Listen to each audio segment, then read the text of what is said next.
ऐकलं तर कळेल आणि कळलं तरच तर वळेल. स्टोरी देवोभव.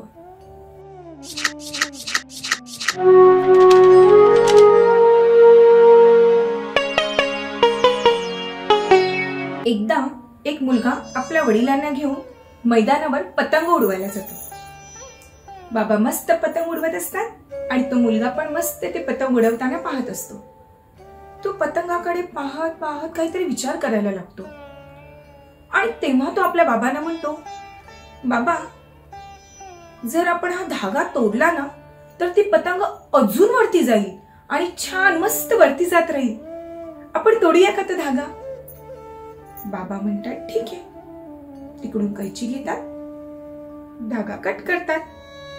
जसा ते धागा कट करतात तशी ती पतंग अजून वरती जाते आणि थोड्या वेळातच तरंगत तरंगत कुठेतरी जाऊन निराळ्याच ठिकाणी पडते. तो मुलगा धावत धावत धावत ती पतंग बघायला जातो. इकडे शोधतो तिकडे शोधतो, त्याला कुठे मिळतच नाही आणि शेवटी निराश होऊन पुन्हा बाबांकडे येतो आणि बाबांना म्हणतो, बाबा पतंग धागा होता तोपर्यंत नीट होती.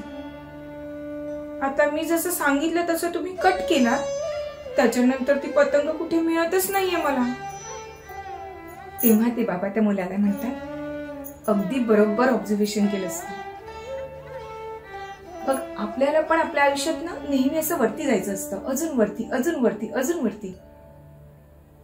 आपण वरती तर जातो पण जो तो धागा आहे ना, जसं घर, आपली फॅमिली, आपले नातलग, आपले मित्रमंडळी, आपले गुरु, हे सगळे एक धागा आहे आणि या धाग्याला सोडून आपण अजून अजून अजून प्रगती तर करूच, पण त्यानंतर आपली अवस्था या एकटा पडलेल्या पतंगासारखी असेल.